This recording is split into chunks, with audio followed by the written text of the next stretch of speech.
조갑제 TV 시청자 여러분 안녕하십니까? 2023년 7월 20일 밤 9시 20분입니다. 한동안 잠잠하던 김남국 사태가 새로운 국면을 맞았습니다. 국회 윤리특별위원회 윤리심사자문위원회는 오늘 가상자산 투자 논란으로 더불어민주당을 탈당한 무소속 김남국 의원에 대해 제명을 윤리특위에 요구했습니다. 제명을 결정하기까지에는 약 51일간의 조사기간이 있었습니다.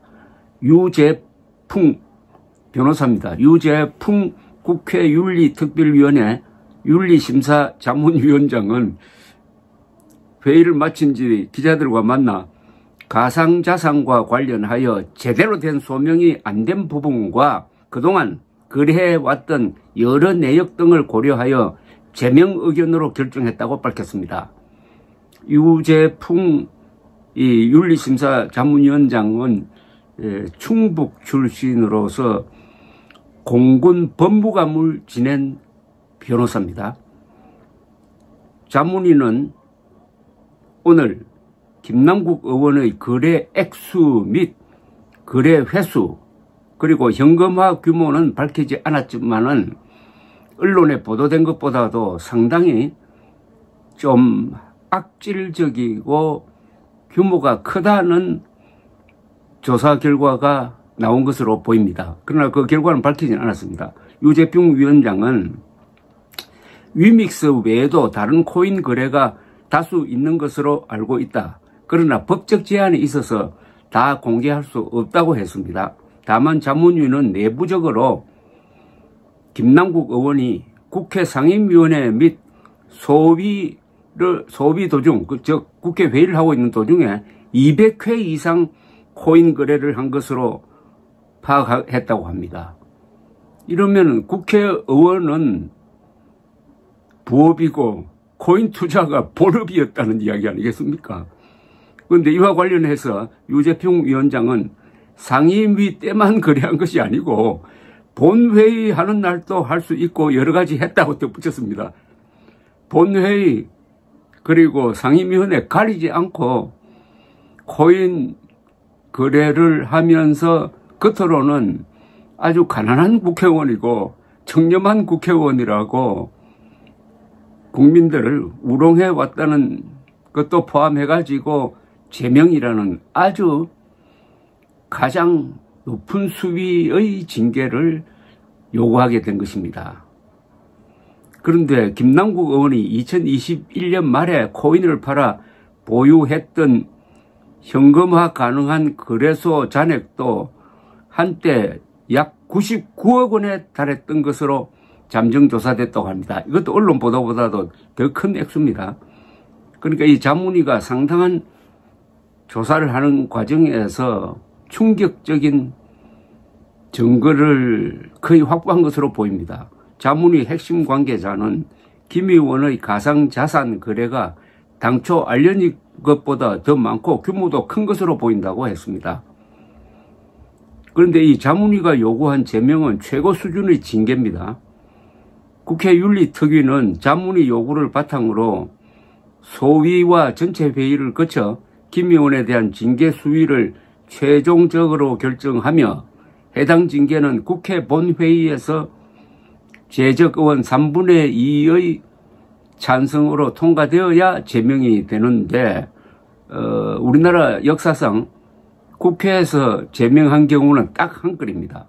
1979년 김영삼 당시 야당 대표를 야당 총재를 국회에서 제명했고 그것이 단초가 되어가지고 부마 사태가 일어나고 11.6으로 연결되게 됩니다.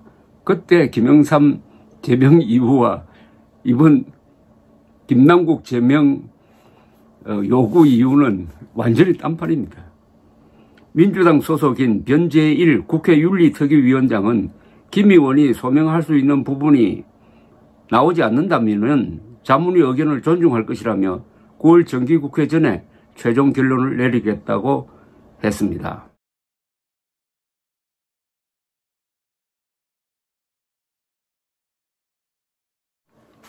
김남국 의원은 지난 6월 15일 자문위에 출석해가지고 자신이 상임위 도중 코인을 거래한 건 두세 번밖에 없고 소액만 거래했다고 소명했는데 윤리자문위원회가 제명을 요구한 걸 보면은 그보다는 훨씬 더 자주 많이 했다는 이야기죠. 김 의원은 지난 5월 김어준 유튜브에 출연해가지고 상임위 때 거래액이 너무 소액이어서 정확히는 모르겠지만 0.99개로 금액은 많지 않다, 몇천 원 정도라고 주장한 바 있는데 이게 거짓말로 보입니다. 윤리특위의 핵심 관계자는 자문위가 상임위와 본회의 등 근무 시간에 코인 거래가 너무 잦았던 점과 코인을 산 뒤에 재산 등록을 회피한 점 등에 대해서 소명을 요구했으나 김남국 의원이 소명하지 못한 것으로 알려졌다고 지금 보도되고 있습니다. 유재풍 자문위원장은 오늘 회의 후 기자들과 만나서 거래 내역 공개는 본인 동의 없이는 공직자 윤리법상 못한다면서 우리는 조사권이 없다고 했습니다. 그러면서 제도적으로 문제가 있어 보인다면서 조사 방식상의 한계에 대해서는 아쉬움을 드러내기도 했습니다.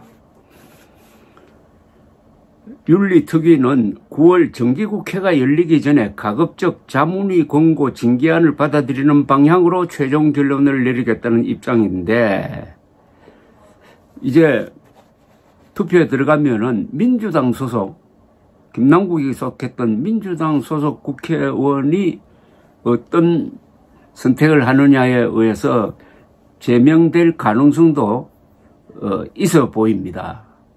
지금 김남국 의원의 이 코인 거래에 드리워진 여러 가지 의혹은 여러 가지 아주 많습니다. 첫째, 가난하다는 국회의원이 어떻게 그렇게 거액을 투자할 수 있었느냐. 더구나 등락이 죽 끓듯 하듯이 종잡을 수 없는 그 코인 거래에 어떻게 자기가 가지고 있는 재산의 상당 부분을 과감하게 투자할 수 있었느냐, 그리고 이득을 볼 수 있었느냐, 거기에는 특수정보가 있었던 것이 아니냐 하는 이런 의혹부터 자금 출처 이야기가 나옵니다. 그 자금은 어떤 자금이냐 하는 문제, 그리고 지금 또 검찰이 수사를 하고 있습니다. 이 부분에 대해서. 이런 가운데서 이번 이 윤리자문위원회가 이례적으로 아주 자신만만하듯이 제명 권고를 한 걸로 봐가지고는 김남국 의원의 코인 거래와 그것의 불법성 또는 비도덕성, 그리고 그 규모가 상당히 크고 제명으로 끝날 문제가 아니라 검찰 수사가 이제 국회의원에서 제명되면 검찰 수사도 상당히 홀가분해질 겁니다. 그동안 김남국 의원의 이 코인 거래에 대해서 검찰이 연초에 압수수색 영장을 청구했더니 2번이나 법원에서 기각된 바가 있습니다.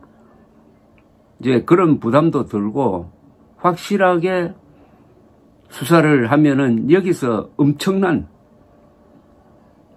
아마도 민주당을 뒤흔들 만한 그런 결정적 증거가 나올 가능성 또한 배제할 수 없습니다.